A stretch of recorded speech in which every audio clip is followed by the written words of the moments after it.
नमस्कार दोस्तों, हमारे चैनल मूवी रिव्यूज में आपका फिर से स्वागत है। आज के वीडियो में हम 2017 में वेनम नाम की एक फिल्म का पुनर्कथन करने जा रहे हैं, तो हमारे साथ अंत तक बने रहें। फिल्म की शुरुआत में लाइफ फाउंडेशन का एक अंतरिक्ष यान आग पकड़ता है और पूर्वी मलेशिया में दुर्घटनाग्रस्त हो जाता है, जिसमें मेहम, स्क्रीम, दंगा और वेनम नामक सहजीवन के 4 नमूने मिलते हैं। लाइफ फाउंडेशन द्वारा पुलिस को उनके अंतरिक्ष यान के बारे में बताए जाने के बाद चिकित्सक घटनास्थल पर आते हैं और अंतरिक्ष यात्री जे जेमसन 3 को एकमात्र व्यक्ति है जो अभी भी जीवित है। जब जेमसन को एम्बुलेंस में रखा जाता है तो उसके साथ जुड़ी हुई कोई चीज जीवन में आती है और अंदर सभी पर हमला करती है, जिससे काल पलट जाती है और दुर्घटनाग्रस्त हो जाती है। एक ईएमटी मलबे से बाहर रेंगता है। अब वह अपनी विदेशी परजीवी सहजीवी से संक्रमित है और लाइफ फाउंडेशन की ओर बढ़ना शुरू कर देता है, जो कि अंतरिक्ष यान को लॉन्च करने वाला समूह है। अगले दृश्य में हम सैन फ्रांसिस्को में रिपोर्टर एडी ब्रॉक से मिलते हैं। वह अपनी मंगेतर वकील एनी वेइंग के साथ रहता है, जो लाइफ फाउंडेशन और उसके सीईओ कार्लटन ड्रेक का प्रतिनिधित्व करने वाला है। एडी ब्रॉक अपने टेलीविजन समाचार show the Eddie Brock reporter पर चर्चा करने वाले विभिन्न व्यक्तियों पर अपना खोज रिपोर्टिंग के लिए जाने जाते हैं, क्योंकि वह मुद्दों को इस तरह से दिखाता है जो दूसरों से अलग है। उसने अपने साथी कर्मचारियों का सम्मान अर्जित किया है। एडी का बॉस उसे काम पर जाते ही ड्रेक से बात करने के लिए भेजता है। वह एडी को निर्देशन देता है कि वह ड्रेक को नौकरी या किसी और चीज के बारे में पूछताछ ना करे जो सीधे तौर पर संबंधित नहीं है, और वह एडी को सकारात्मक जानकारी के साथ वापस रिपोर्ट करने के लिए कहता है। एनी ने भी यही सवाल किया है, जो इस बात से अवगत है कि एडी का एक छोटा फ्यूज है और यही कारण है कि उसे न्यूयॉर्क छोड़ने के लिए मजबूर किया गया था। लंबे समय की नींद के बाद एडी आखिरकार एक गिलास पानी लेने के लिए उठता है। जब वह एनी के कंप्यूटर की जांच करता है तो उसे एक ईमेल का पता चलता है जिसमें 3 मौतों के बारे में जानकारी होती है, जिसकी पुष्टि शटल दुर्घटना के कारण हुई है। इसके अलावा उन्हें पता चलता है कि लाइफ फाउंडेशन पिछले कुछ वर्षों से संभावित घातक प्रयोग कर रहा है और अगर इस अभ्यास को जारी रखने की अनुमति दी जाती है तो बड़ी संख्या में निर्दोष लोग मारे जा सकते हैं। वह प्रासंगिक जानकारी का एक नोट बनाता है और अपने साक्षात्कार के दौरान ड्रेक के साथ इसके बारे में और पूछताछ करने का फैसला करता है। एडी आदेशों को अवहेलना करता है और ड्रेक के साथ अंतरिक्ष में यात्रा करने के अपने कार्यक्रम के बारे में बातचीत करता है। उसके बाद ड्रेक से मौतों और उनके तरीकों के बारे में पूछताछ करना शुरू कर देता है, जिनमें वह उनके लिए जिम्मेदार है। बातचीत के दौरान ड्रेक ने आपा खोने के बाद एडी को कमरे से बाहर निकलने के लिए कहा।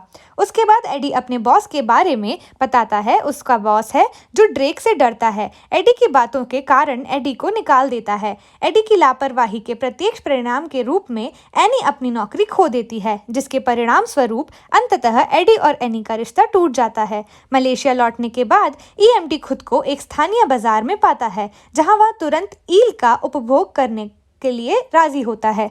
जब विक्रेता इस बारे में उससे भिड़ता है तो वह सहजीवन के लिए एक तलवार खींचती है और उसकी बाह के चारों ओर लपेट देती है, जो उसका गला काट देती है। लोग उस पर हमला करके उससे बदला लेने की कोशिश करते हैं, लेकिन सहजीवन के आसपास में सभी लोगों का सफाया कर दिया और सभी को मार डाला। जब वह एक आपातकालीन चिकित्सा तकनीशियन के एक वृद्ध महिला के पास जाती है तो सहजीवन बुजुर्ग महिला से जुड़ने से पहले ईएमटी पर हमला करेगा और उसे मार देगा।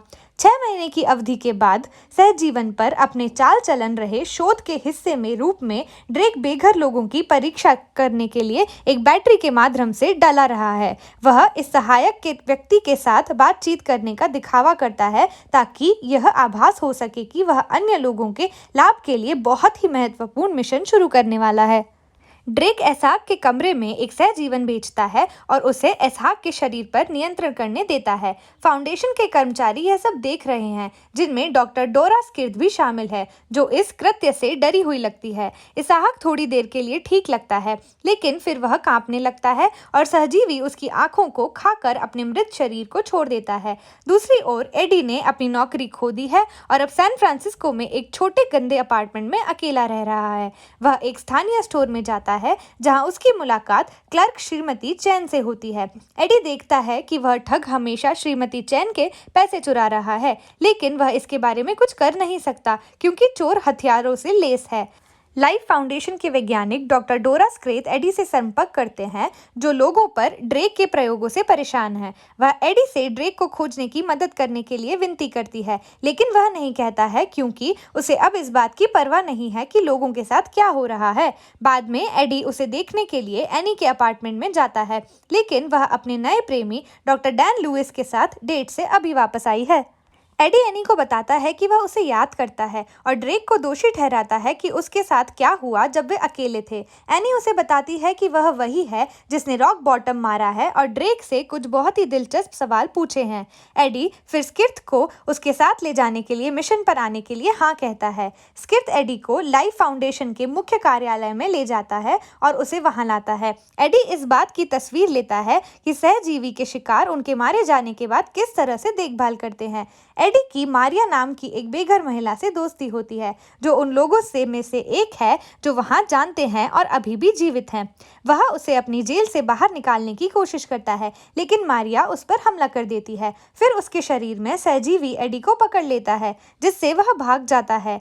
सुरक्षा अधिकारी एडी का पीछा करते हैं, लेकिन वह मजबूत और अधिक चुस्त लग रहा है, जो उसे बहुत तेज दौड़ा देता है। ड्रेक और उनकी टीम को पता है कि जब वे मारिया के शरीर को ढूंढते हैं तो एक सहजीवी नमूना होता है।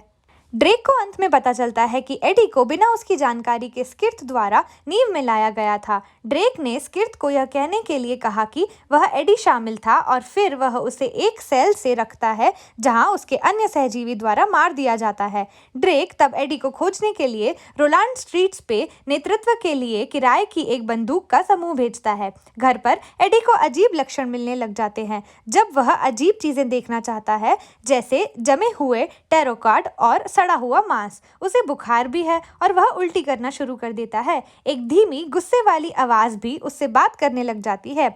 वह एक तिथि पर एनी और डैन के पास जाता है, जहां वह अन्य लोगों के भोजन में खाने और फिर लॉबस्टर टैंक में बैठकर और असली लॉबस्टर खाने से अजीब काम करता है।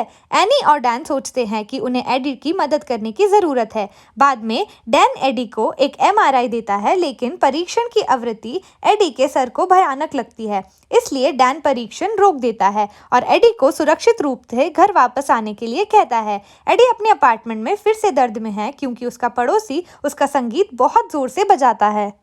एडी उसे संगीत बंद करने के लिए कहने के लिए चला जाता है, लेकिन जब वह सहजीवन एडी के चेहरे को कुछ भयानक रूप में बदल देता है तब वह हंस जाता है। तब पड़ोसी मान जाता है। जब यह चल रहा होता है, ट्रीसी और गुंडे उसे पकड़ने के लिए एडी के घर में घुस जाते हैं। एडी छोड़ने की कोशिश करता है, लेकिन सहजीवन उसे जाने नहीं देगा। जैसे ही ट्रीस और उसके लोग हमला करने लगते हैं, एडी को सहजीवन की मदद से गुंडों से लड़ने की मजबूत आ जाती है। ट्रीस ने ड्रेक को यह देखने के लिए रिकॉर्ड किया कि एडी और सहजीवी एक साथ कितनी अच्छी तरह काम कर रहे हैं। ड्रेक एडी और सहजीवन से चकित है। ट्रीस और अधिक आदमियों के साथ होने पर अपना अड्डा जमाने के लिए अपार्टमेंट की ओर दौड़ता है। फिर एडी शहर से माध्यम के पीछे से पीछा करता है और क्योंकि सवारी लेने के लिए मोटरसाइकिल की तलाश में है। जब एक ट्रीस अपनी कार के साथ एडी में नहीं जाता, तब वह सहजीवन एडी को बुरे लोगों से लड़ने और आसानी से सड़कों पर जाने में मदद करता है। जैसे ही वह एडी के करीब आता है, सहजीवन उसके पूरे शरीर को अपने कब्जे में कर लेता है और वेनम में बदल देता है। इससे पहले कि वेनम ट्रीस को मार सके, उसे एक और गुंडे ने गोली मार दी। वेनम ट्रीस को छोड़ देता है, लेकिन इससे पहले कि वह बच पाता, कुछ गुंडे उसका सर काट देते हैं। एडी एक लाइट हाउस के पास समाप्त हो जाता है, जहां वह किसी तरह के जादू के माध्यम से अपनी टूटी हुई हड्डियों को ठीक करने की कोशिश करता है। उसे बुरा लगता है जब वह देखता है कि एक आदमी का सिर खाया जा रहा है, लेकिन सहजीवी जो खुद को वेनम कहता है उसे बताता है और उसे बताता है कि वह एक महान मेजबान है। एडी को बताया गया है कि अगर वह जीना चाहता है तो उसे केवल आदेशों का पालन करना होगा और वेनम को उसके स्थान पर वापस लाने में मदद करनी होगी जहां वह है, जो कि अंतरिक्ष है। एडी लाइफ फाउंडेशन लैब से सबूत लेने के लिए रात में अपने बॉस से मिलने की कोशिश करता है, लेकिन गार्ड उसे रोक देता है।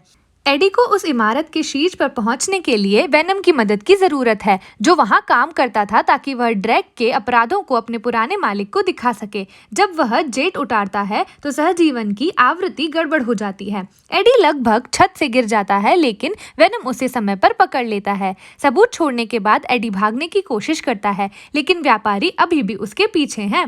भागने से पहले वेनम उसे पकड़ता है। एडी और एना मिलते हैं जब एना एडी के अपार्टमेंट के पास जाती है और देखती है कि यह एक अपराध स्थल है। वह और मदद पाने के लिए एडी को डैन के ऑफिस में ले जाती है। एडी को परेशानी हो रही है और वह इसके बारे में जानती है। एडी को वेनम ने एना से बात करने के लिए कहा है क्योंकि वेनम उससे प्यार करने लगा है। एडी ने जो गलत किया उसके लिए सॉरी कहने की कोशिश करता है, लेकिन एना उसे बताती है कि यह सही समय नहीं है। बाद में डैन एडी को दूसरा परीक्षण देता है और पता लगता है कि सहजीवन एक परजीवी है, जो एक ऐसा शब्द है जिसे वेनम सुनना पसंद नहीं करता। डैन द्वारा एडी को बताए जाने के बाद कि वह और सहजीवी एक दूसरे को काफी मार रहे हैं, एनी एक उच्च आवृत्ति चालू करती है जिससे सहजीवन एडी के शरीर को छोड़ देता है। एडी अब बहुत खुश और हल्का है कि परजीवन चला गया है। एडी के जाने के बाद वेनम वेंट में माध्यम के रूप से कमरे से बाहर निकलता है और एक छोटे से पिल्ले को पकड़ लेता है। टीस और उसके आदमियों ने आखिरकार एडी को पकड़ लिया और उसे ड्रेक के पास ले गए। तो दोस्तों, आज के लिए बस इतना ही। अगर आपको यह वीडियो पसंद आया है तो इसे लाइक करें और अधिक मूवी रिकैप्स के लिए सब्सक्राइब बटन दबाएं। साथ ही अपनी पसंदीदा फिल्म का नाम कमेंट सेक्शन में कमेंट करें जिस पर आप स्पष्टीकरण प्राप्त करना चाहते हैं। देखने